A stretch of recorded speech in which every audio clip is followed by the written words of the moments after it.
Hello, everyone, and welcome to the Week 14 Fantasy Life Sunday morning live stream. I'm Matthew Freedman, Matt F. the Oracle, here with Chris Allen. Chris, the all-important Week 14 is here for the super majority, the vast super majority of fantasy leagues. This is the final week of the regular season. It's do or die for a lot of teams, whether it's getting into the playoffs, whether it's fighting for a bye in the first round of the playoffs, whatever it is. Maybe it's just playing for pride. You don't want to be the last place finisher in your fantasy league, so you're trying to do well in the final week of the season. Whatever it is, we're happy to have everyone here with us. Chris, we've got a lot to get to. By the way, I say we've got a lot to get to, and then I'm just going to derail the show from the very beginning. A couple of thoughts. I'm a Cowboys fan. You are a Bengals fan. These teams are playing each other for the final game, Week 14, Monday Night Football.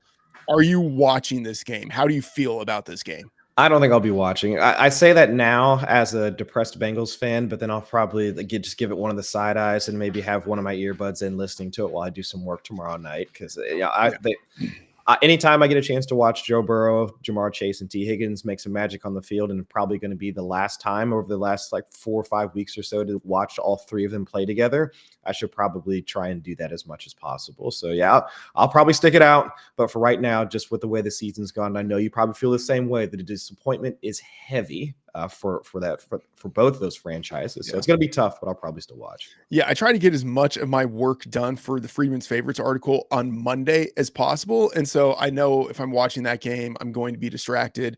The over-under on number of times that my mom calls me during that game it's at least 1.5, and maybe it should be 2.5. Like her calling to complain about why did they do that? What was that play call? What were they thinking? Something like that. She will definitely call at least once during that game.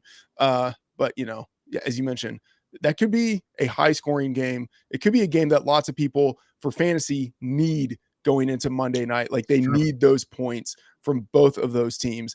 It could be a high scoring game, and Joe Burrow in a dome historically has been awesome. So this could be one of those situations where the Bengals just put up a lot of points, especially since the Cowboys defense # not that good. But we'll talk about those players, talk about lots of players as we get into this live stream. We're going to start by looking at some of the injuries. Chris, you and Jorge, one of our editors at the site, you guys team up to do a injury roundup each week that kind of tracks the key players, the key fantasy relevant players who might be in, might be out, listed on the injury report. So let's do a quick rundown of that. Who, as of Sunday morning, is standing out to you as someone that we should be talking about? First one right up at the top, Ladd McConkey. Because the Chiefs and Chargers, that game is going to be in the primetime slate. So it's going to be after most of the games have already gone. McConkey, with his AC joint sprain and also the knee sprain that he sustained just this past week, is probably going to has him with the dreaded Q tag, game time decision for him. So we'll see whether or not he's going to be able to go. It sounded like it was going to be things were trending in the positive direction with the limited practices earlier in the week. But again, just make sure you have some backups. I know we were talking to producer Jake beforehand, and if you got your Xavier Worthy's kind of kicking on the back end of your roster, or I know most folks probably don't want to roster Quentin Johnston, but just having other options so that if Ladd winds up sitting, he's a guy. They're guys that you can plug into that game. Yeah, absolutely. Yeah. And then I'll just say, in terms of the rankings that we have on the site, it's pretty universal that all of us are expecting McConkey to be in, and we have him ranked in that solid wide receiver 2 range, but certainly it's far from verified. Yeah. And then the other ones, I mean, Mike Evans, he's going to go. DK Metcalf, I think he's expected to go. I mean, it's the benefit of getting so much news early is that we have a way in order to operate right now. I think really the only true great game time decisions are going to be Malik Neighbors and maybe, I believe, George Pickens, who's going to test out his hamstring injury right before their game against the rematch against the Browns later today. So really, other than that, I think really we don't have too many questions from an injury standpoint. But if you need to double check and make sure if there are any other things that need to be monitored or situations that we need to be concerned about, please just go ahead and check out the article available for free on FantasyLife.com. I'm glad that you mentioned those two wide receivers, Neighbors and Pickens. Neighbors, I am within our game model projections. I am tentatively projecting him out because he tweaked the soft tissue in practice. So he had that dreaded full practice, limited practice, did not practice trajectory, followed by the Q tag. Normally, that means a guy is out. And then with George Pickens popping up on the injury report on Friday, pretty negative situation. Full practice the first 2 days, limited practice with suffering the hamstring injury on the Friday practice before being listed questionable. I am also tentatively projecting him out in our game models, but we just need to keep an eye. But those are the two guys that really feel like some people would be tempted to start them. I would be a little more skeptical. Even if those guys are in, I would expect them not to have the full workload. Yeah. So something to keep in mind on the injury front. All right, let's get into it. Thank you everyone for joining. Let's get to the first question here, which is need a league rolling help. Yes. Oh boy. Yes. Okay. We love answering all of the sit start questions or start sit questions, however it is you want to phrase that. Start sit. And by the way, if we don't get to all of them in the show, check out the start sit tool that we have on the site. Check out the rankings and answer questions for each other there in the chat. You know, if someone has a question that we haven't got to, maybe jump in and give your opinion and give some thoughts as to why. All right, let's get back to that question here. Need a league ruling help. All right, the team I'm playing against for the last playoff is upset that I picked up 5 wide receivers and he needs to fill a wide receiver spot. He needs to go pound sand. Absolutely. That is correct. Do you want to be a champion or not? Yeah. All right. And if you want it, you do whatever you have to do within the confines of the rules. And if someone does that to you and you are the person who feels like you got exploited, well, you should have been better at the game, right? That's a situation where the other guy, not just he needs to pound sand, he needs to look in the mirror, all right? He needs to realize, hey, this is an opportunity for me to get better. I just had to learn a lesson. He had to learn it the hard way, but hopefully he learned that lesson and he gets better next year, which means the league gets better. So yeah, absolutely. This guy, he can go pound sand. That is absolutely correct. Yeah, as long as you're not breaking any bylaws or anything like that regarding your league, you should be able to do whatever you need to do in order to secure a win. So hats off to you for playing the game to the way it's supposed to be played and making it difficult for the rest of your league in order for them to operate. So good on you. Yeah, and look, you can do whatever you want with your bench. Who's to say you don't like those 5 wide receivers? You know, I'm just like, you do you. All right. Next question. By the way, I love that strategy. That's like a heads up. That's a heads up play. That's like the kind of play that like a player on the football field makes, and the announcers are just like, that was a great play. Like, it's like they get the first that initial reaction. Why did they do that? Oh, that's what. Oh, that's a hit. That's like 1,000 IQ play. Yeah, like such high IQ football players, stuff like that. Love that move. Great move. All right, next question from Greg McDonald: Tyrone Tracy Jr. or Braylon Allen half PPR? All right, so Braylon Allen, presumably playing in place this week for the injured Breece Hall, who is doubtful, but essentially all but certain not to play in this game.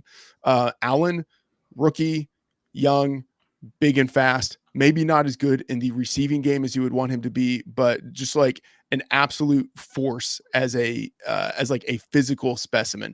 And then you have Tyrone Tracy, who potentially playing without Malik Neighbors. So maybe the Giants lean a little bit more into the running game, give Tracy a little bit more of a workload. We see exactly like how much he has distanced himself from Devin Singletary as the season has worn on. All that put together, though, I prefer Braylon Allen. The Jets are underdogs on the road. The Giants are underdogs at home. I just think that the Jets use Braylon Allen a little bit more, and there's no Devin Singletary there. Like Singletary, even though he's been overtaken by Tyrone Tracy, he still can get some workload. With Breece Hall out, it could just be like the full Braylon Allen show. So I'm going with Braylon Allen. I think that's fair. That's fair to go with Braylon Allen. My only concern for him is not really a workload thing. And so to your point, leaning in the direction of Allen is perfectly fine because we've seen at times while Tyrone Tracy has gotten over 60% of the carries in multiple weeks so far, especially over the last 4 to 5 weeks, It's more of just the game environment for Braylon Allen. And the Jets right now, over the past month of action, they've been bottom 5 in yards per drive, EPA per play. Aaron Rodgers has just not been playing well, to put it nicely. That would just be my only concern about, would just be the total offensive environment for his team. But if he's still going to get more workload, or we can at least project a scenario where he gets a larger workload than what Tyrone Tracy could get, having to potentially or partially split the backfield with Devin Singletary, I guess going in the direction of Allen, who also has earned some targets here and there, I think going in that direction makes some sense. All right, so it's a fair thing to bring up the inefficiency with which the Jets have played with Aaron Rodgers. I would still rather have Aaron Rodgers than Drew Lock. Yes, I think. Yeah. So, but even if we just kind of look at the betting market and use that as kind of an indicator for the number of points we might expect these two teams to score, if you look at the spread and the total, you can combine those to project, the betting market implies that the Jets will score X number of points in this game. If we do that, the Jets implied for 19.25 points in this game compared to the Giants 17.75. So the betting market is implying the Jets will score 1.5 more points in this game. And so even though it is a bad offensive environment for both teams, I think it's just slightly better for the Jets, which is a big reason why I would be leaning in that direction. Yeah. All right. Question from TB12 BB6. Shout out TB12 BB6, who's been in the chat for a decent number of the shows throughout the season. All right. Morning, guys. Good morning. Flex PPR, Connor or Garendo, and then drop Hubbard or Keenan Allen for Charbonnet. Okay. Charbonnet, priority pickup. I would say it depends on your wide receiver position, whether you actually can drop Keenan Allen. I wouldn't be so hot on dropping Keenan Allen because the dude has actually been getting targeted pretty heavily the past 3 weeks. I know there might be concerns about injury getting worn down as the season progresses, whatever, but I would not be dropping Keenan Allen. If it's between those two, I'm dropping Hubbard, especially since Charbonnet plays the same position. But I think Charbonnet, priority pickup, given that Kenneth Walker is out for this game. All right. So the question between Connor and Garendo. So Christian McCaffrey out, Jordan Mason out. That means Garendo could have the full run as the lead back in that 49ers backfield. And we saw previously when he got some run, the dude looked explosive. And just in terms of his ability, he feels like the kind of runner who could have success in the zone blocking, one cut, running style of Shanahan scheme. So Garendo, super intriguing. That said, I have Connor slightly ahead of him. I have Connor at RB15, Garendo at RB17. And I would actually maybe think about this a little bit more in terms of which guy can hit the home run versus which guy do I feel like has maybe the higher floor. I think James Conner probably has the higher floor. Yes. I think Garendo probably has more of the home run ability. So maybe that would dictate the way that you go based on what you need for your matchup. I think that's the right way to look at it, because if you see how Garendo has been used so far, throughout the season, he's been more of the receiving back for the 49ers, at least when he's been out there on the field, running more routes, earning a few more targets than what we saw for Jordan Mason when Christian McCaffrey was out. So I would lean a bit more towards Garendo if you are swinging for the fences on this one. And of course, in week 14, when you need as many points as possible, I think that's where I would go. But from a floor standpoint, especially in this match, this is going to be now their second game, the Cardinals versus the Seahawks. Who's to say that this isn't going to be more of an up-tempo matchup as compared to, more of a defensive slog the last time that the two played? But yeah, I would say floor, Connor, ceiling, Garendo, because he does have that additional out of being more of a pass catching back. Yeah, and exactly to your point right there, he has the out of being a pass catching back. So that question was specifically for PPR. And so with that in mind, Connor certainly has the higher floor. So I would say, say take that into account. All right, Judy or Neighbors PPR. We talked about this a little bit at the top of the show. I'm skeptical that Neighbors goes. And if he goes, I'm skeptical that he is his full self, given that he's dealing with that groin injury and progressively got worse in the practice reports as the week went on. So I would lean towards Judy, just kind of like out of hand, given that I don't think Neighbors plays. Yeah. And if he plays, I don't think he is his full self. But where are you on this one? No, I agree. I mean, just the health consideration, and that's if folks have been listening to this show for the since we started this season, my general inclination has been to always lean towards the healthier player in the grouping, but also looking at how Jerry Jeudy operates within this Browns passing offense. Jameis Winston in every game so far that he started, outside of the Snow Globe game a few weeks ago, over 400 air yards. Jerry Jeudy is not going to have Cedric Tillman with him today because he's still in concussion protocol. Last week against the Broncos, 41% of the team's air yards with the close to 25% target share. It's really just him, Elijah Moore, and David Njoku as pass catching options for Jameis Winston. So while the defensive front for the Steelers, they're supposed to be getting healthier. I think Alex Highsmith is supposed to be back for this game. So might be a slightly tougher out for Winston, but still with the amount of work that Jeudy has been getting from Winston, how aggressive Winston is as a passer, Jeudy has to at least be in the, I would say, mid-range wide receiver 2 with upside.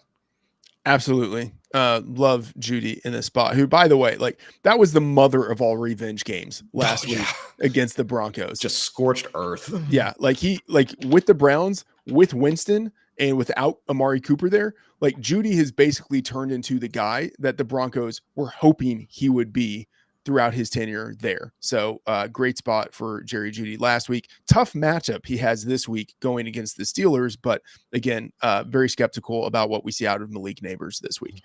All right, question from Cody Lambert. Shout out Cody. Need to pick up one of Dowdle, Allen, or Charbonnet.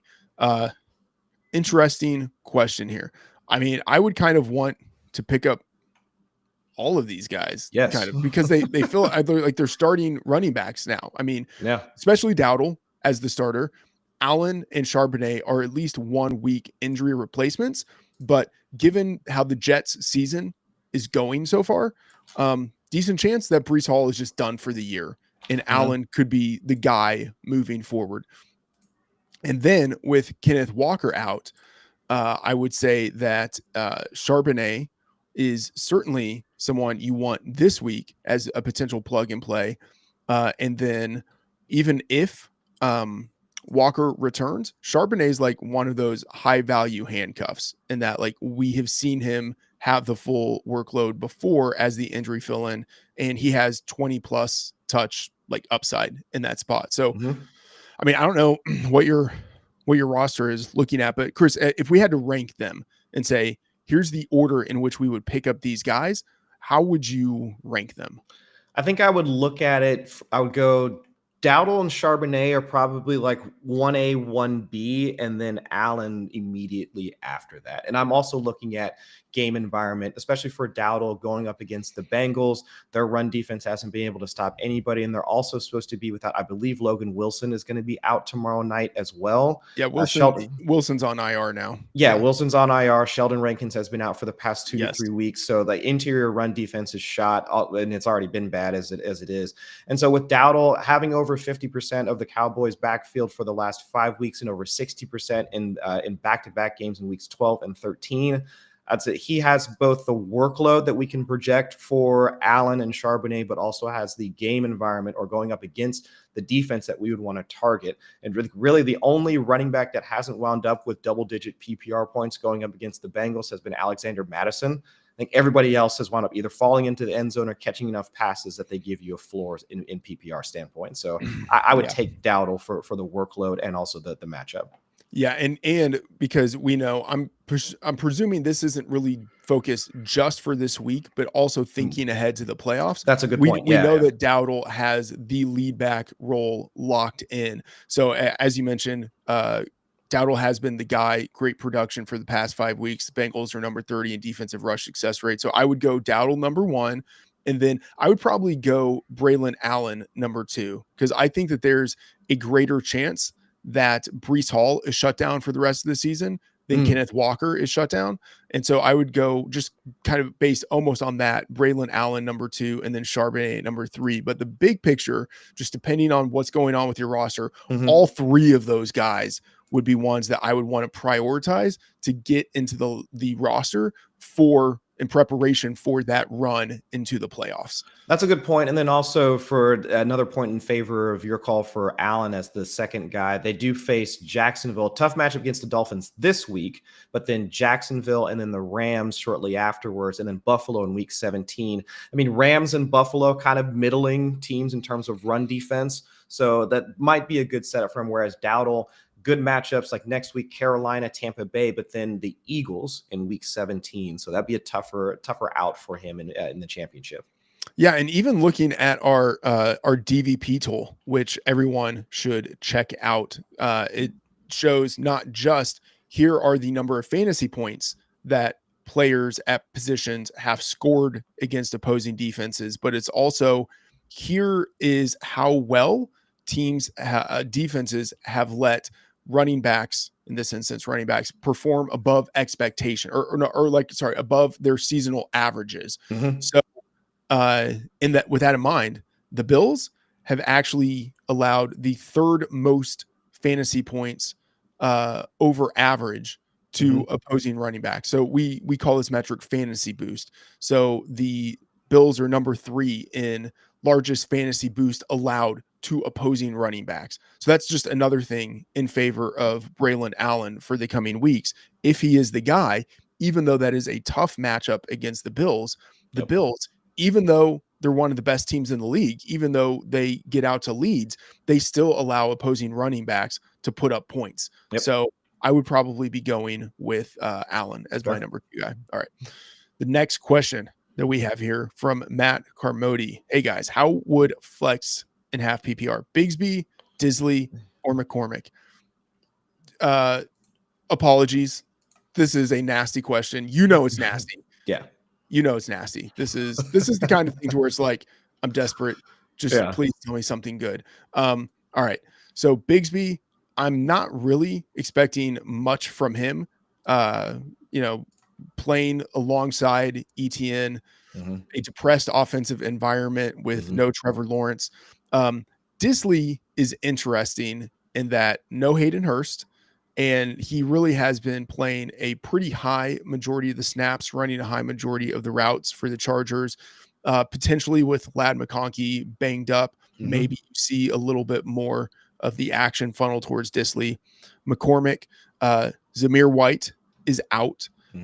Alexander Madison on the borderline, but limited practice every day this week with the questionable tag. That's what he had last week before not playing. So I'm still tentatively projecting Alexander Madison out, although that's far from certain. So McCormick could be a guy who gets more of the workload there as the runner for the Raiders. What way are you leaning on this, Chris? Lean either one of McCormick or Disley. I'd say the reason for Disley is just looking at his upcoming matchup. So they do play in prime time against the Chiefs. Chiefs are one of our top 3, top 5 matchups for tight ends, which is honestly kind of tough gauging tight end fantasy points or projecting tight end fantasy points against another defense because the different tight ends or different types of tight ends play against different defenses, so it's hard to adjust. But just looking at how much he has been used previously, I know he bricked just last week against the Falcons, but Justin Herbert kind of fell in the tank just this past week because he passed for less than 150 passing yards or something along those lines. So I'd say Disley, but if you want to go for floor, McCormick, at least he was able to garner over 50% of the carries just this past week and performed like really well and like highly efficient as a runner. So I'd say it's either one of those two for at least for me, because with Bigsby splitting time, also having Mac Jones as your quarterback, it's going to be and also going against the Titans defense, who have been stingy for the most part until they faced Jaden Daniels and Brian Robinson last week. Overall, they have been a tough defense for opposing running backs. So I'd say one of McCormick or Disley for me. I think the way I would cut this is think of the time element of this. We have the Raiders playing at 1:00. So by the time you have to make the decision on McCormick, you will know if Alexander Madison is in or out. And I would say if Madison is out, I would probably go with McCormick. If Madison is in, I think I would go with Will Disley. That's probably the way that I would approach it. And then Bigsby, I would say I'm just kind of cutting him out of hand. Yeah, that's out. All right. Next question here from Cam Daddy. Nice. Cam Daddy. All right. Mooney, or Amari Cooper? Half PPR. Who has better game? Okay, Amari Cooper, I am a little bit skeptical about just because we have not seen it with him within that Bills offense. And granted, for a chunk of time, he was injured. So it was like he was just traded to the team, and then he was injured, and then he was on bye, and then he was coming back from injury. So there's a lot of ways that you can contextualize and explain why we haven't really seen him produce to this point. But I mean, just 3 targets last week, and that's without Keon Coleman, without Dalton Kincaid.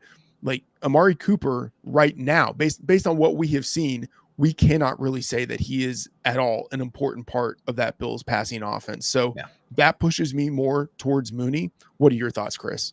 Yeah, I mean, our obvious concern for Mooney is just the health and ability to throw the ball for Kirk Cousins, which everybody has been noting since last week. But out for Amari Cooper, hasn't even crested a 70% route rate in any of his 3 Bills games with Buffalo. And unless you get a boost or bonus for laterals to your quarterback, I would say Amari Cooper wouldn't be on the high end of guys that I would be wanting to start. So I'll go Mooney, even though of course we know because he's more of the perimeter boom bust, like down the field type of wide receiver. It can be a little bit volatile, but I'll take the workload he's been getting versus whatever we can try and project or hope for Amari Cooper. How bad is the run bad for Amari Cooper when you get targeted near the goal line and your quarterback ends up getting credit for the receiving touchdown? That's tough. That's tough. Heads up play, but just not working out for Amari Cooper right now with the Bills. All right, next question here from Sam Burris. Start 1, Westbrook, Akine, Waddle, or Jawan Jennings. Okay. The Westbrook Akine thing, Dwayne McFarland identified Westbrook Akine as one of his sicko starts this week. I just can't. That is true sicko. And it's based purely on touchdowns. He's getting more, like, to his credit, he's getting increasingly a little bit more usage, running some more routes, getting some more targets, but it's basically just the touchdowns. Like, we're talking about a guy who has, 20 receptions on the season and 8 touchdowns. Yeah. Like, if it were 20 receptions and 2 touchdowns, we would not be thinking about him at all. And I'm not saying the touchdowns are all fluky, because they're not, but I don't think that's sustainable. So I'm just, with prejudice, pushing him out to the side and saying, I am not considering the dude with only 20 receptions on the season. I'm not. Okay. So then it's Waddle and Jawan Jennings. Out of those 2, which one are you leaning on? I say Jennings over 25% target rate. That's over his past 4 games since coming back from that hip injury. And I know even last week when they had to play in the snow against the Bills, Brock Purdy didn't look great, since 1, it was in the elements. 2, Purdy was coming off of that shoulder injury that made him miss the week prior. But I would say, given the workload that he's been earning in that offense, and we've already talked about our hype for one Isaac Arendo, I'd say that 49ers offense is one that I think has a chance to bounce back. Don't know if they're going to win or not, but at least say that their efficiency has a chance to bounce back. So I would say Jennings is the guy that I would go to. But I will say, though, for any, I'm sure we're going to get a bunch of NWI questions today. This is how we are in week 14, because people are bringing up these types of players at this point in the season. And for those guys, it's not bad. It's just, what is your risk tolerance for guys like this? Because everybody's probably seen the stat about his receptions to touchdowns ratio. They've heard all the stuff, right? And so if you have that level of risk tolerance and you're considering him, okay, fine. But if you already know going into it that he's not a guy that you want to look at your roster after the games are over today, and you see that he's bricked for like 2 or 3 points because he missed on a long touchdown, then you know what you're getting into beforehand. So just try to keep just be introspective of how you play as a fantasy gamer as we try and answer these questions. We're going to give you our honest opinion about them. But if you know that you want to try and swing for the fences with NWI. You want floor with potential upside, Jawan Jennings, Jalen Waddle, those are those guys. All right. I have some more thoughts on this one. So Jawan Jennings, 2 weeks ago, I was so high on him because it was a situation where if you looked at what he had done in games without either Brandon Ayuk or Deebo Samuel, he had gone off, had double-digit targets in all 3 of those games this year. And then in the 2 games since then, he hasn't done much. And you contextualized it. Brock Purdy with the shoulder injury.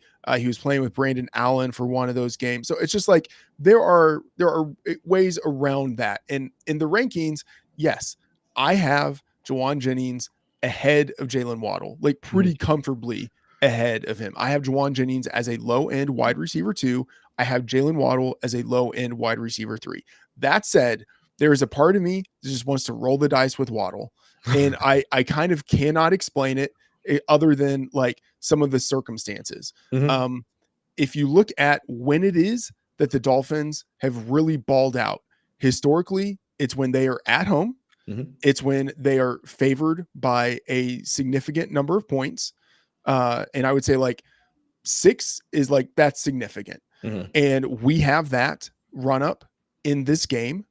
And then you also have the situation where there is no Sauce Gardner in this game.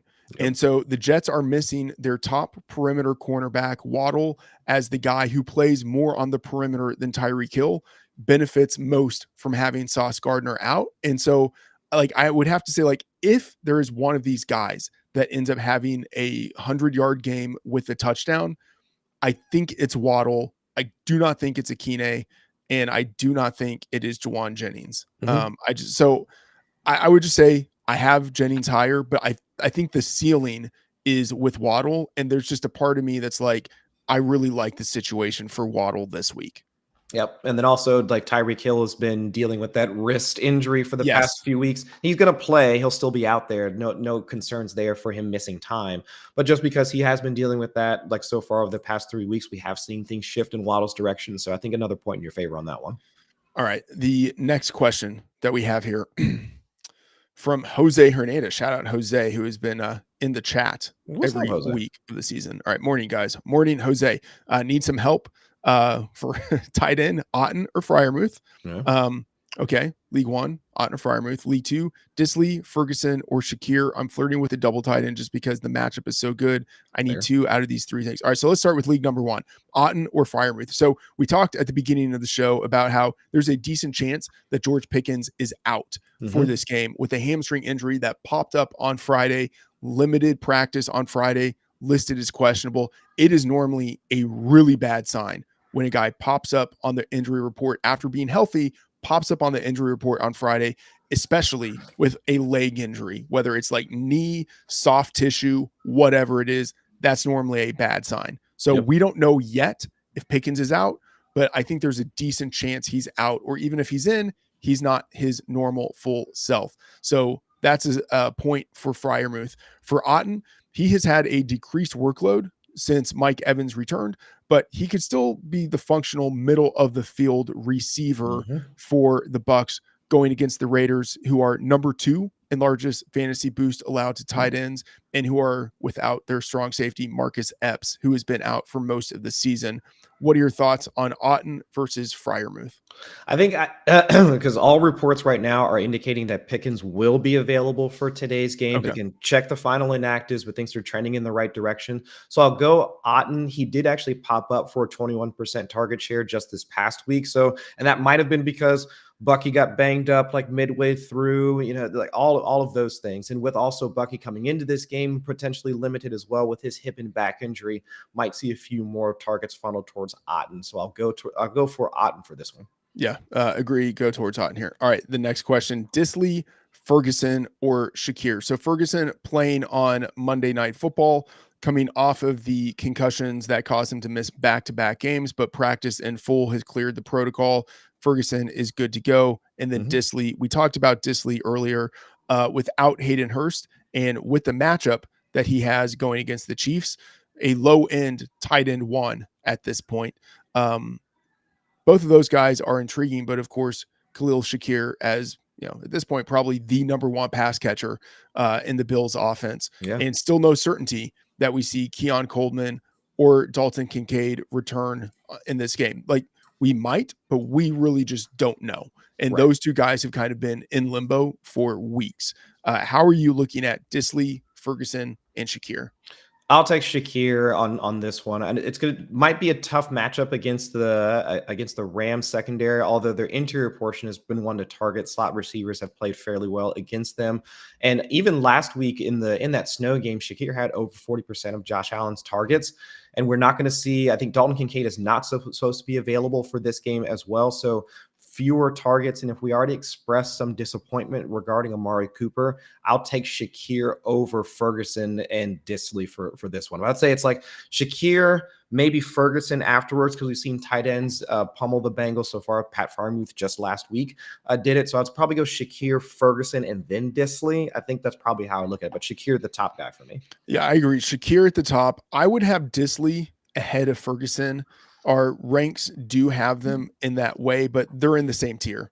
And they're not all that far apart from each other in that tier 3 in our consensus rankings. So slight lean towards Disley, but I think it's close to a coin flip between Disley and Ferguson. All right, so 2 questions here. BTJ or Mooney? We talked about Mooney earlier. Brian Thomas Jr. has had, I think, a tremendous rookie season, but he's had challenges. No Trevor Lawrence.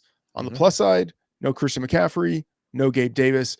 He could get a lot of targets coming his direction. Where are you on BTJ versus Mooney? It's BTJ. If he's out there on the field, I don't care if it's Mac Jones or not. I would say on the plus side, honestly, with Mac Jones being there, at least he knows how to target his number 1 wide receiver. 24% target share just this past week, and this with him and Parker Washington doing some damage.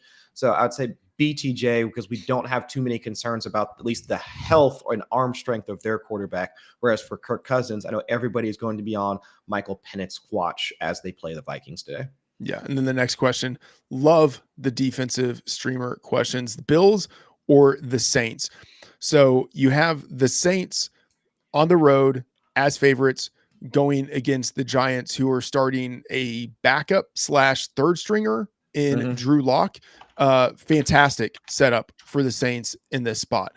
Normally what ends up creating fantasy points is teams being favored. And then that means that they can have a game state where the other team has to drop back more to pass. So then the Saints can rush the passer, accumulate more sacks. And then with the added pressure, there's more of an opportunity for turnovers, and then turnovers can turn into defensive touchdowns, all of that. So I like the Saints, even though I don't think the Saints defense is all that great. I still like the Saints in this spot, given that the Giants are so bad. And even if it's just like the Saints don't get a lot of extra stats on defense, they don't get a lot of interceptions, fumble recoveries, sacks, the Giants aren't that likely to score that many points anyway. So I still like the Saints from that perspective. The Bills, I think, tougher matchup going against the Rams, who, I mean, the Rams aren't as offensively explosive this year as they were in their Super Bowl heyday, but they can still put up points. And they have all of their guys healthy right now. So that could potentially be a shootout. And I just wouldn't want to have the Bills defense going against an offense that in any given week really could put up 30 points. So going with the Saints in this spot. Yeah, I think that's an easier call. Just going up against, it's the quarterbacks that you're facing that you have to consider there. And while Stafford has been one to take a sack here and there when faced with pressure, I would say that he can still flick the ball downfield to any of his pass catchers, which are all healthy in this game.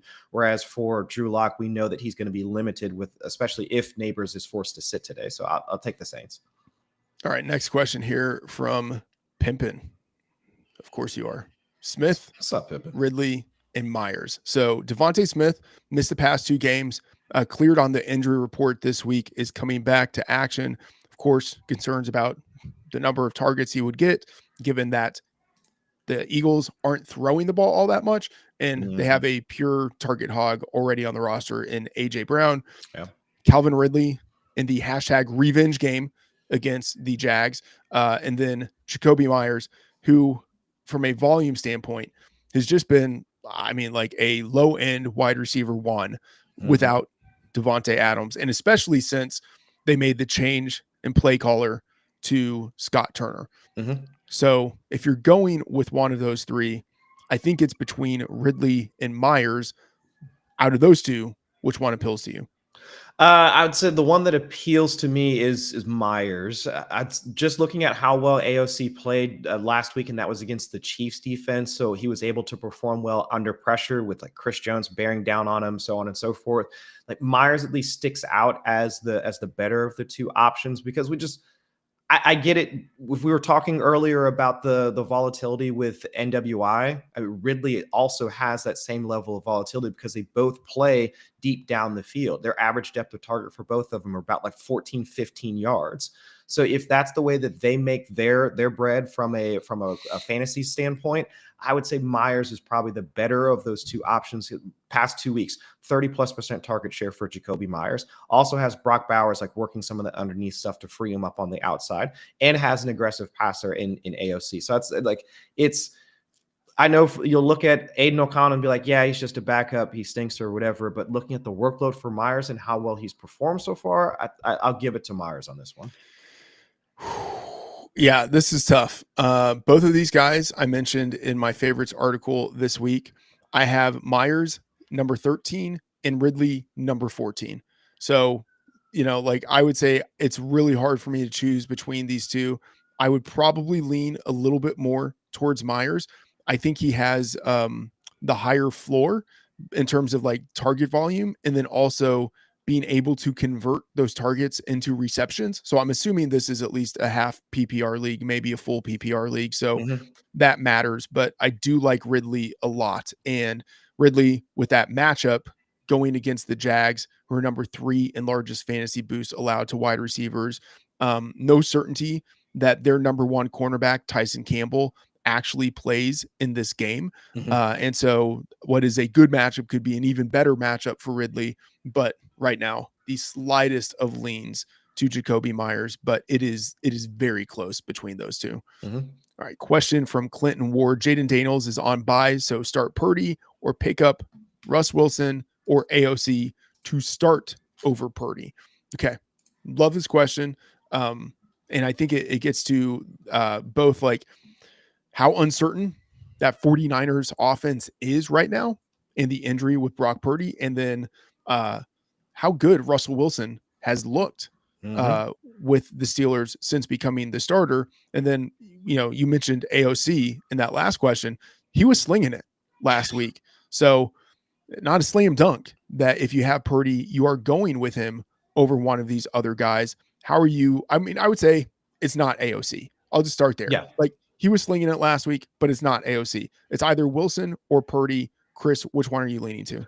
I do like Russ Wilson in this matchup. Looking at how he played last week, and not just the deep moon balls to George Pickens, but also working the shorter area of the field to keep the offense moving. So if he has at least like those two parts like to his tool set now, I guess I'll give it to Wilson. And while the Browns defense looked like a tough out, their secondary is one you can challenge. And so the only concern would be because of the Pickens injury. But looking at our ranks right now, you really can't go wrong between either Wilson or Purdy. But I give the slightest of leans to Wilson, and that's assuming Pickens is all good to go, which, again, early reports from this morning are that Pickens will be available for week 14. All right. Yeah. I have Purdy number 12, Wilson number 14. The consensus ranks, as you highlighted there, Chris, have Wilson and Purdy back to back at the top of tier 3 with the slightest of leans towards Wilson there. I do think it's pretty close to a coin flip. If you are worried about the matchup for Purdy going against the Bears or worried about his injury, then I'd go with Russell Wilson. And I will say from the betting perspective, I do like the Steelers a lot. This is one of my favorite bets for the week.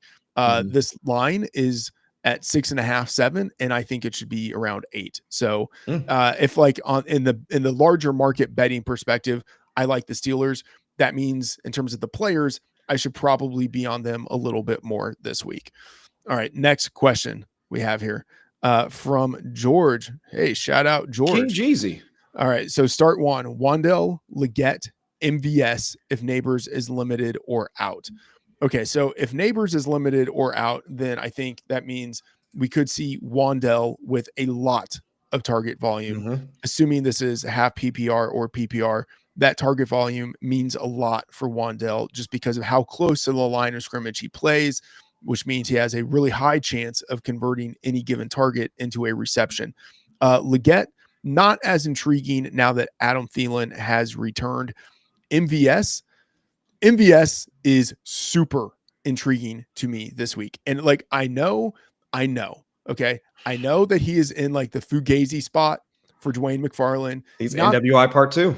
yeah, not that it is not warranted, but actually I will say it feels to me very different than Westbrook Akine in that since Chris Olave was out, we have seen MVS actually be the number one wide receiver on that team. 79% route rate, 41% share of the air yards, 50% share of the end zone targets. Like, come on. That is actually a functional wide receiver. And the production has been there. Now, okay, it has been inflated with some long touchdowns, 23.2 yards per target. You're not going to get that moving forward. I grant that. I acknowledge it. But I'm just saying the 79% route rate, 41% air yard share, like 50% share of the end zone targets, those are legit numbers. All right. It's a small sample and it's just 10 targets, but the underlying utilization has been really good for him. And then now he's going against the Giants. All right. That is the big thing. The Giants are number 31 in defensive pass DVOA against number one wide receivers. No Chris Olave, no Rashid Shaheed, no Bub Means, no Taysom Hill. Who else are they throwing the ball to? And if you look at the injury report for the Giants this week, they are incredibly wounded in the secondary. So Deontay Banks, one of their starting perimeter corners, already out. And then no Dex. And then after that, Cordell Flott, their other perimeter corner, popped up on the injury report at the end of the week with a quad and a knee injury and is listed as questionable. And then their starting slot cornerback, Andrew Phillips, popped up on the injury report at the end of the week with a shoulder injury and is now listed as questionable. Like, there's a decent chance that the Giants, who are already bad against number one wide receivers, could be without their three starting cornerbacks. Like, MVS, just give me MVS. And when he does nothing, I will be like, yep, that's a typical MVS game. But like, the dude legit could have 150 yards and 2 touchdowns. Like, he has that ceiling in this spot, given the matchup and given the way that he is used down the field. Yeah, whereas Wan'Dale Robinson, it's more death by 1,000 cuts. His average depth of target, you might get the target share, but his average depth of target was not going to enable him. He's not like I'll take the 5-yard slant and turn it into like a 60-yard house call. That really isn't his game. While he does have some yak ability to him, it's not that type. So I would say that MVS is the clear play out of him, especially with Leggett having to go up against the Eagles secondary, already toss him out. So MVS is the clear start out of that group. Yeah. And then not that this really matters all that much, but like, other players on that defense are super injured as well. In the interior of their defensive line, the Giants could be without Raheem Nunez Roches. No, not could be without him. They are without him. He's out. They will almost certainly be without DJ Davidson, who's doubtful. Not to mention Dexter Lawrence, who just went on IR. Bobby Okereke, linebacker in the middle of that defense, he's out. Like, this could be a type of situation where even if it's just like a 7-yard slant, they're gone. If MVS catches it, he could just run through the middle of that defense. So I will say it feels so dirty to be on Derek Carr in a situation where he's a favorite, because historically that is where Derek Carr has underperformed. But I think the Saints are worthy favorites in this spot. And that Giants defense is just so mutilated at this point that MVS could have a big game. All right. Next question here from Braden. Tay Adams or DeAndre Hopkins? I don't see anybody talking about this. Great question. Is this 2018? That would have been the time for the Adams versus Hopkins question. Adams, not the number one receiver in his offense, and it's an offense that is really underperforming at this point. DeAndre Hopkins, a little more volatile. Sometimes it looks like he's the number one receiver. Sometimes he's just kind of one of the guys that rotates a little bit more. How are you approaching these two? I'll take the floor of targets for Tay Adams in this one over 20, somewhere between 20 and 25. Actually, I'll use our like handy dandy tool set, like over the utilization game logs. Yeah, 30% target share. I was trying to think 30% target share over the last like few weeks. And he'll likely not have to face like Jalen Ramsey going up against the Dolphins secondary. That'll be more for Garrett Wilson. And also with DeAndre Hopkins, they've been rotating a lot of their guys so far. I don't think anybody's had over a 70% route rate like for the Chiefs so far, because they're just trying to keep everybody healthy. They're already essentially, after today, assuming they win against the Chargers, they'll have the AFC West locked up if they don't already. So trying to have everybody out there for a full complement of snaps is not something that they really need.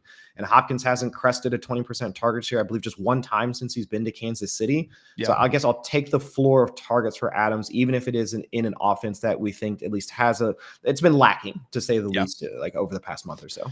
Yeah, I have Adams at wide receiver 19 and Hopkins at wide receiver 35. So just in terms of the way that, projecting it, stacking it up, is really not that close. But it feels so dirty with Adams because it's inconsistent. And even though he's getting the targets, they have not been connecting the way that they used to. So yeah, but I would go with Adams here. All right, next question. Debo or Elijah Moore? Please help. All right, so Debo talked about this on the Thursday ranking show. I said Debo, kind of presumably the number one wide receiver for the 49ers, got a little bit of pushback. Is he actually the number one wide receiver for the 49ers anymore? Or is that Jawan Jennings? Elijah Moore, certainly not the number one wide receiver for the Browns, but the Browns have been airing it out a little bit more. Chris, you mentioned earlier, no Cedric Tillman. So Elijah Moore, firmly wide receiver 2 for the Browns at this point. What are you doing, Debo versus Elijah Moore? Yeah, I'll take Elijah Moore in that one. In the game that Tillman wound up going out with a concussion, I think it was around a 20% target share. Past 2 games, back-to-back games, over 20%, and already noted how aggressive Jameis Winston is as a passer. I don't know if it's health. I don't know if he's just not clicking with Purdy. I don't know if it's Purdy's health. There's just a lot of things going on with the 49ers offense this season, and I'll just take Elijah Moore's slot role in this case for Week 14 over whatever's going on with Debo. And of course, that's also knowing that at any point Debo can take a 5-6 yard out to the house or something along those lines. But I'll take the floor of targets and also the aggression from Jameis Winston with Elijah Moore on this one. I would go with Debo. But I feel it's a little bit like the Devontae Adams thing. Like I would go with Debo, but my stomach hurts. Like I would do it knowing that I have him at wide receiver 28. I have Elijah at wide receiver 38. So I have a pretty big difference between those two. Yeah. But that difference is super fragile, like super permeable, to where it would not surprise at all if Elijah Moore ends up with like 8 to 10 targets and Debo has like 4 targets and does almost nothing with them. So like I would go with Debo, but like it hurts my stomach to be counting on Debo in week 14. Mm-hmm. That said, it would hurt my stomach even more to go with Elijah Moore.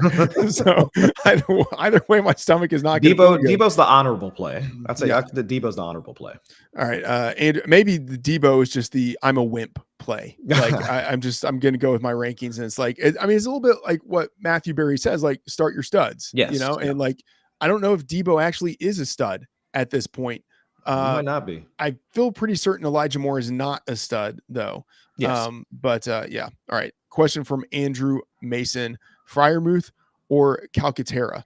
All right. So Calcaterra, I wrote up as like a desperado flyer option in my favorites article. Freiermuth, getting a little bit more action within that Steelers offense, but still is not all that important of a piece for them. Freiermuth, I have as a high end tight end 2. Calcaterra, I have as a low end tight end 2. But like, it wouldn't surprise me if Calcaterra ended up having a better game than Freiermuth. But Freiermuth, got to go with him just in terms of how everything is setting up right now. If Devontae Smith had been out, Calcaterra would be much more interesting. But with Smith in and him just replacing Dallas Goedert, you could see how he falls into maybe only like 2 or 3 receptions or targets in this game. So I would go Freiermuth. Yeah, and also the Eagles so far, once they build up a lead, they're passing fewer times once they get into the second half of games. So, like Calcaterra could just get completely game scripted out of this matchup. So you could just have his 2 targets early as the Eagles try and make their way down, but then afterwards it's the Saquon Barkley and Jalen Hurts show. So I would lean a bit more towards Freiermuth. Yeah, absolutely. And I mean, the matchup is great for Calcaterra. Panthers number 1 in most fantasy points allowed to tight ends, but it's just a situation where you could easily imagine Calcaterra getting almost no action in this game. All right. Question from Austin: Njoku or BTJ in the flex? This is for the PPR format. So we've talked about Brian Thomas Jr. earlier. Haven't talked about Njoku yet, but part of my pessimism about Elijah Moore is that Njoku is the number 2 pass catcher in that offense, and maybe really kind of tied up there with Jerry Jeudy now that Cedric Tillman is out. So David Njoku, I would expect him to get pretty decent target volume. And then Brian Thomas Jr., no Gabe Davis, no Christian Kirk at the same time, no starting quarterback for him. Where are you going with this Njoku versus Thomas? I think between those two, I would go Njoku. The last 2 weeks, and this is also, again, using the utilization report game logs as available if you get that tier 2 subscription for FantasyLife, 100% of the team's end zone targets in week 12, 80% in week 13. That's also while garnering around like a 30% target share. So it's like he gets those dump off targets, like the area where he's going to be competing with Elijah Moore for work. But it's Njoku that's been able to get most of the work once they get in scoring position. So yes, BTJ can work the perimeter and be that contested catch receiver and hit off some explosives. And I think he's going to have a good game. But I would also say that with the way that Jameis Winston has been playing and also how well he's been able to move the ball, I would give the floor to Njoku, and I guess I would use him there, especially in PPR leagues. I'll take him. I'll take Njoku over BTJ there. I lean slightly towards BTJ, but it's not like a slam dunk. And I do think that Njoku is going to get more targets. What I like about BTJ is that he's going against a Titans defense that is missing his number 1 cornerback.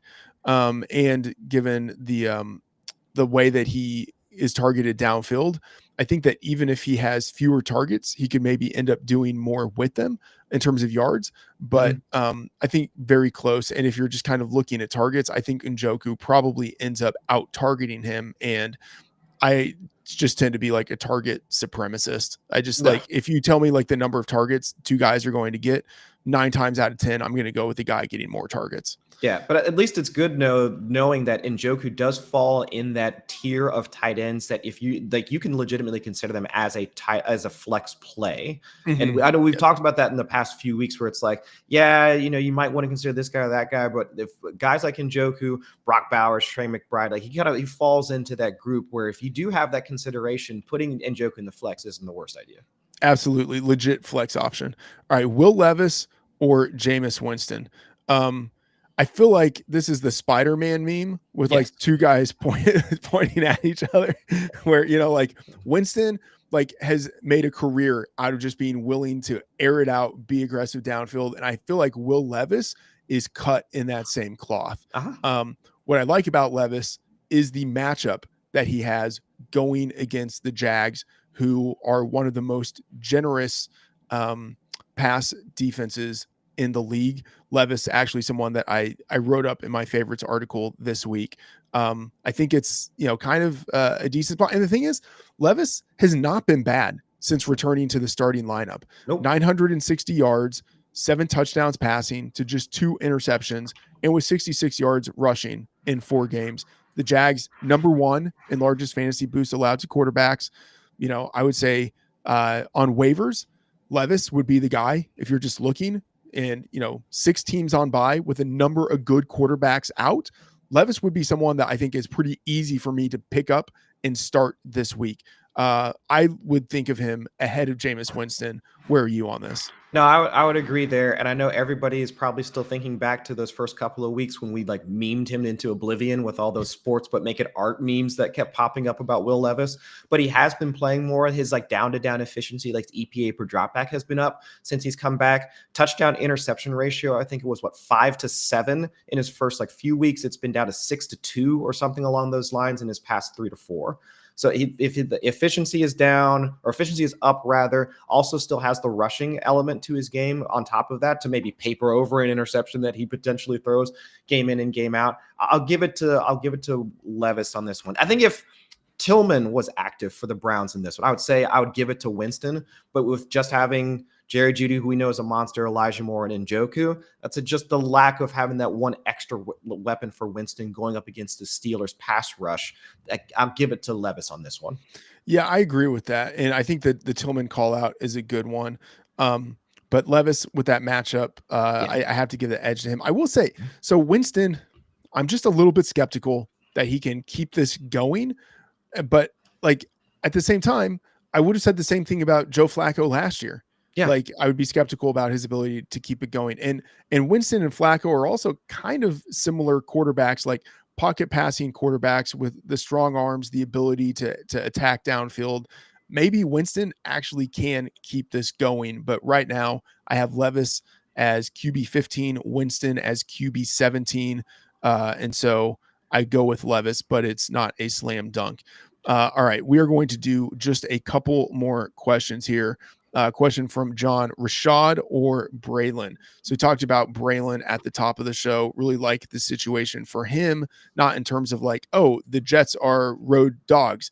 That sucks. But the situation of him potentially getting the lion's share of the workload in relief of Breece Hall, who is listed as doubtful this week and almost certainly not going to play. Rashad White still having to deal with Bucky Irving, who I would say, like, it feels like Bucky has just outright overtaken him as the lead back in Tampa Bay. So going between those two, I lean towards Bucky, but acknowledge like this could be an interesting spot for Braylon Allen. I agree, and that my only concern, I lean a bit towards Allen just for the projected workload. Yeah. But I guess the thing that nags me in the back of my mind is, can this be a situation for Bucky Irving where he winds up re-aggravating the injury mid-game? Rashad White is already mixing in for some targets and some carries here and there, and he just winds up getting more. And so now you take one guy out of the backfield, and it's just now Rashad White and Sean Tucker leading the backfield. Yeah, that's the thing that sticks in the back of my mind. So, but we can't project injuries. We definitely can't do that. So I would say Allen right now, just given the workload, but just understanding where White fits into that offense and the potential for Bucky Irving to re-aggravate. That's just the thing that kind of it's close between those. Yeah, because of Bucky and just how dominant he has been, and because Bucky is more of the runner out of Irving and Rashad, I go towards Braylon because I don't think Rashad is going to get that much usage. The Bucs as home favorites going against the Raiders, like they could have a pretty heavy running game script for the second half, which means more of a Bucky Irving game and less of a Rashad White game. Yeah. All right, let's do one more question here. From LB Ace. I need a running back. Who to start between these three? Jaylen Warren, Ray Davis, Kareem Hunt. Tougher spot here because you're looking at three guys who are all at this point the number 2 running backs on their team. Jaylen Warren playing with the Steelers at home as favorites of 6.5, 7 points against the Browns. So maybe there's a situation where with a run-heavy game script, Jaylen Warren is able to get a little bit more of a workload than he usually would. Ray Davis as the number 2 running back for the Bills. Kareem Hunt having to deal with Isaiah Pacheco, a split workload last week, but I think that means it's trending in the direction of Pacheco. So I would expect Kareem Hunt to have even less of a workload this week than he had last week, since that was Pacheco's first game back. Chris, where are you leaning in this spot? It's either one of the two for a Warren or Davis. Kareem Hunt. So it was almost like a third split between for snaps between Hunt, Pacheco, and Samaje Perine, because Perine still mixed in as a pass catcher and also in 2-minute situations. So Hunt is immediately out of that equation, out of that grouping. I'll give it to Warren though. And the only reason I would lean a bit more towards Warren is that Russell Wilson, we were talking earlier about how he's passed not just the moon balls downfield, but also short. That's enabled more targets to the running backs, because we were talking about also in the tight ends as well. And that's the reason for the upside for Pat Freiermuth. But the running backs have had over 30% of the team's targets over the past 2 to 3 weeks. So that's why we've seen Najee Harris get some more targets. I think he's averaged over 4 a game over the past 2 to 3 weeks. And the same thing for Jaylen Warren as well. So I'd give Warren, he hasn't been getting some of the short yardage, and once they get into the red zone looks, that's still been Harris's role. But in this game against the Browns, where we can see at least one of them pop off for an explosive run here and there, and he's also getting some targets as well. It's like Warren is probably the guy that I would lean towards, but it's either between him or Davis. I see a case for either of the two. Yeah, I agree. I would go with Warren. All right. That does it for the Week 14 Fantasy Life Sunday morning live stream. Best of luck to everyone with your fantasy endeavors in this, the all-important finale to the fantasy regular season in the vast super majority of leagues. Whether you're going for that number 1 seed, you're fighting for a spot in the playoffs, you're fighting just not to be last in your league. Best of luck with you in your fantasy endeavors this week. For Chris Allen, I am Matthew Freedman, and we will see you next week.